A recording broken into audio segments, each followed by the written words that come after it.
ఇవాళ మనకి ఒక ఆర్టికల్ ఇచ్చారు by Rangarajan sir who is prime minister's economic advisory and ఇంకొకరు శ్రీవాస్తవ ఇద్దరు కలిసి economics how the economics is been changing due to the West Asia crisis వల్ల ఎలా ఏం జరుగుతుంది ఏం జరగబోతుంది ఎలా జరిగింది అనేది త్రీ థింగ్స్ని వాళ్ళు చెప్పారు.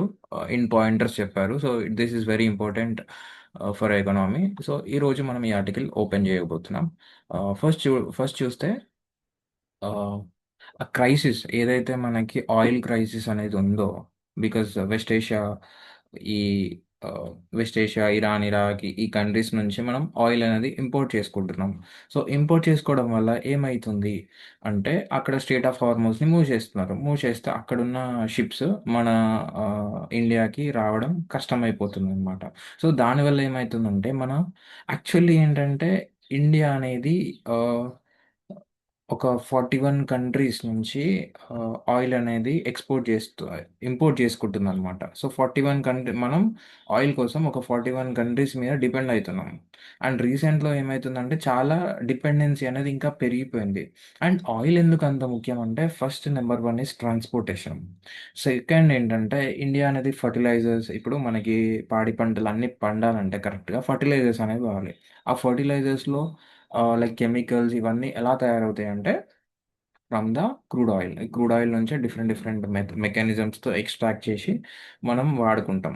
సో దానివల్ల ఏమవుతుందంటే మళ్ళా there are different grades of oil అనమాట. ఒకటి ఉమాన్ అండ్ దుబాయ్, ఇంకోటి స్వీట్ గ్రేడ్ బ్రెంట్ అని అంటారు. సో రకరకాల క్రూడ్ బాస్కెట్స్ అనేవి ఉన్నాయన్నమాట. సో డిఫరెంట్ కాస్ట్ ఇచ్చారు. దోస్ కాస్ట్ ఆర్ లైక్ అంటే చేంజ్ అవుతూ ఉంటాయి. ఫస్ట్ మనకి స్ట్రెస్ కలిగించే విషయం ఏంటంటే సప్లై డిస్రప్షన్. ఒకటి సప్లై అనేది కరెక్ట్ లేదు. ఇంకోటి బాటిల్ నెక్స్ ఏవైతే ఉన్నాయో ప్రొడక్షన్ ప్రాసెస్లో అవి it is for intensive sectors. Intensive sectors అంటే మనకి ఆ సెక్టార్ ఒకవేళ రన్ అవ్వకపోతే ఇట్ విల్ లీడ్ టు చాలా క్రైసిస్ వస్తుంది అనమాట. ఫర్ ఎగ్జాంపుల్ రీసెంట్గా ఎల్పిజి గ్యాసెస్ అనేది ప్రొడక్షన్ అండ్ మనకి సప్లై అనేది తక్కువైపోయింది.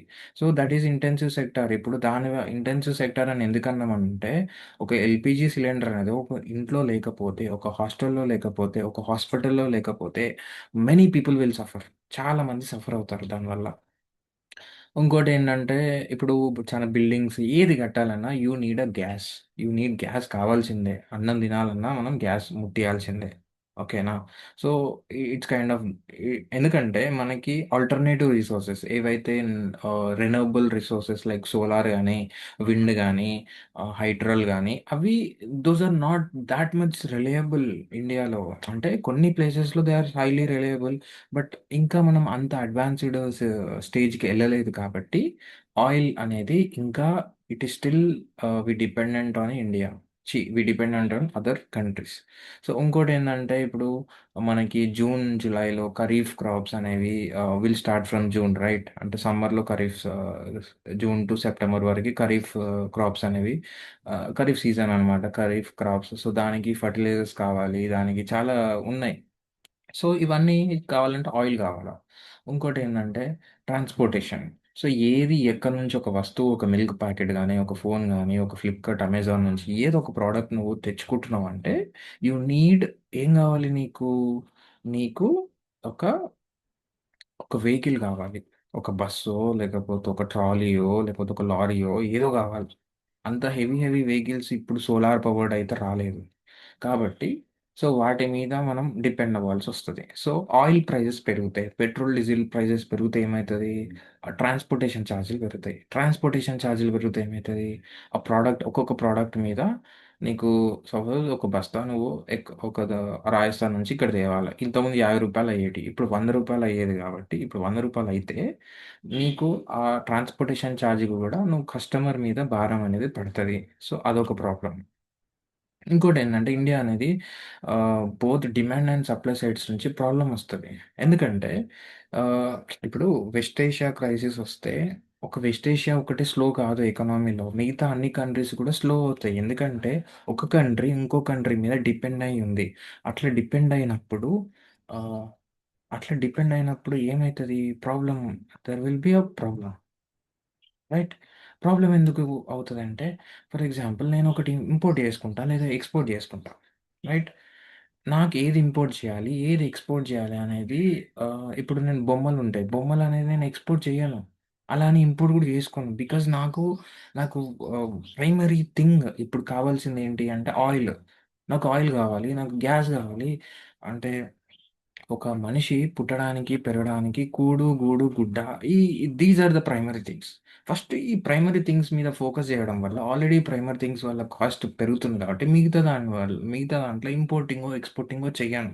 దానివల్ల ఏమైతదంటే ఎకనామిక్ యాక్టివిటీ అనేది తగ్గుతది. ఓకేనా? అండ్ ఇంకోటేమన్నాడంటే ఎక్స్‌చేంజ్ రేట్ అండ్ రెమిటెన్సెస్ ఏవున్నాయో అవి గూడా ఎఫెక్ట్ అయితాయి. రెమిటెన్సెస్ అంటే మన ఇండియన్ సిటిజన్స్ వేరే కంట్రీస్‌కి పోతారు. అక్కడ పైసలు సంపాదిస్తారు. ఖతరు, ఇరాకు, ఇరాను, యూఎస్ఏనో అక్కడి నుంచి మనోళ్ళు పైసలనేది ఇండియాకి పంపిస్తారు. వాటిని రెమిటెన్సెస్ అంటాం. సో, ఇప్పుడు ఏమైతదంటే అక్కడనే వాళ్ళకి కాస్ట్ పెరిగినప్పుడు కాస్ట్ అనేది ఒక దగ్గర లైక్ స్టెబిలైజ్ ఉండదు. సో, ఇప్పుడు ఇన్‌ఫ్లేషన్ అనేది ఒక ఆయిల్ సప్లై అనేది ఆహ్, ఈ కంట్రీస్ నుంచి వచ్చింది సపోజ్. ఈ కంట్రీస్‌లో నీకు ప్రైస్ అనేది పెరిగితే యూఎస్‌లో గూడా ఫుడ్ ఇన్‌ఫ్లేషన్ పెరుగుతది. అక్కడ గూడా ఖర్చులు పెరుగుతాయి. సో, ఇప్పుడు నేను సపోజ్ ఒక 2,00,000 సంపాదిస్తున్నా పర్ మంత్. నాకు ఖర్చులనేవి పెరిగిపోతే నేను నా ఇంట్లోళ్ళకి ఇయ్యాల్సిన డబ్బులనేవి కూడా తగ్గుతాయి. అట్లా ఇండియాకి గూడా రెమిటెన్సెస్ అనేవి తగ్గుతాయి. ఎక్స్‌చేంజ్ రేట్ గూడా ఎఫెక్ట్ అయితది అని జెప్పేసి చెప్తున్నాడనమాట. ఇంకోటేమంటున్నాడంటే ఫిఫ్త్‌ది ఏదైతే కరెంట్ అకౌంట్ డెఫిసిట్ అంటే డెఫిసిట్ అనేది డెఫిసిట్ అంటే లేనిదనమాట. నాకు లేకపోతే దాన్ని డెఫిసిట్ అంటాం. కరెంట్ అకౌంట్ డెఫిసిట్ అంటే ఇండియాలో అన్ని బాస్కెట్స్ ఆఫ్ గూడ్స్ కలిపినప్పుడు మన ఎక్స్‌పోర్ట్స్ అనేవి ఎక్కువ ఒకవేళ ఉంటే that will be not the deficit. For example నేను ఎక్కువ పైసలు తీసుకుంటాను వేరే దగ్గర నుంచి అంటే అప్పుగా. నేను తక్కువ పైసలిస్తున్నా. అంటే నేను నా దగ్గర అప్పులెక్కువున్నట్టే కదా! అప్పులు లేకుండా ఉండేదాన్ని కరెంట్ అకౌంట్ డెఫిసిట్ అంటారు.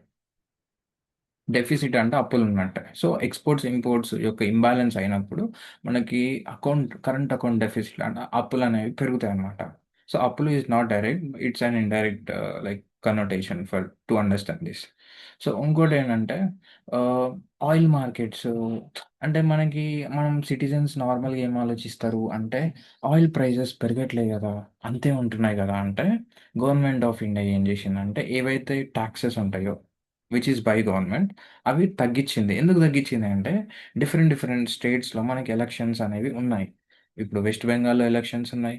అండ్ కేరళలో ఉన్నాయి. తమిళనాడులో ఉన్నాయి. అండ్ ఇంకా కొన్ని స్టేట్స్‌లో మనకి ఎలక్షన్స్ అనేవి జరుగుతాయి. సో, ఎలక్షన్ జరిగినప్పుడు ఇప్పుడు ఒక స్టేట్‌లో ప్రైస్ పెరిగినప్పుడు వేరే స్టేట్‌లో కూడా పెరుగుతది ప్రైస్. అట్లా పెరిగితే ఏమైతదంటే గవర్నమెంట్ అనేది ప్రైజెస్‌ని స్టెబిలైజ్ లేదు అని జెప్పేసి అపోజిషన్‌గా మనకి అది నెగెటివ్ పాయింట్ అయితది కాబట్టి ప్రస్తుతానికి గవర్నమెంట్ ఏదైతే సుంకం టాక్స్ ఏస్తుందో అది తగ్గిస్తుంది. దానివల్ల ఏమైతుందంటే టాక్స్ అనేది తగ్గుతాంది. టాక్స్ తగ్గినప్పుడు ఆహ్, ఏమైతది? టాక్స్ తగ్గితే ఇప్పుడు వేరే కంట్రీస్ నుంచి ఇండియాకి ఆహ్, ఒక లీటర్‌కి రూ. 100 యేసుకుందాం. And India India Indian government ఒక రూ. 10 టాక్స్ యాడ్ చేస్తుంది అనుకో. సో, అది కన్జ్యూమర్‌కొచ్చేసరికి రూ. 110 అనుకో. ఇట్స్ 116 బట్ 110 అనుకో. బట్ ఇప్పుడు ఆహ్ వేరే కంట్రీస్ నుంచి ఇండియాకొచ్చేసరికి 105 రూపీస్ అయితుంది.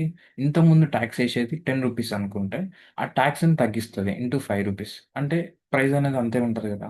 సో, ప్రైస్ అనేది అంతే అంటే ఇక్కడ ఇండియన్ గవర్నమెంట్ అనేది టాక్స్ అనేది తగ్గిస్తుంది. వేరే కంట్రీస్ నుంచి వచ్చిన ఆయిల్ అనేది ప్రైస్ అనేది ఎక్కువనే ఉంది. సో, అంటే చూడ్డానికి మాత్రం లైక్ 110 వస్తుంది అని జెప్పేసి అయితుంది. So, that is going. So, దీనికి సంబంధించింది central board of indirect taxes ఏం జెప్తుంది అంటే రకరకాల లెక్కలిచ్చిర్రు. అది అవసరం లేదు.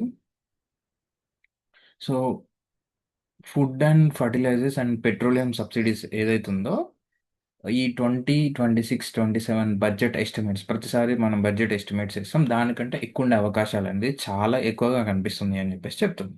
సో, ఇది ఈ వ్యూస్ అనేది జస్ట్ ఎక్స్‌ప్రెస్ థట్ పర్సనల్ అనేది గూడా కింద డిస్క్లైమర్ ఇచ్చారు.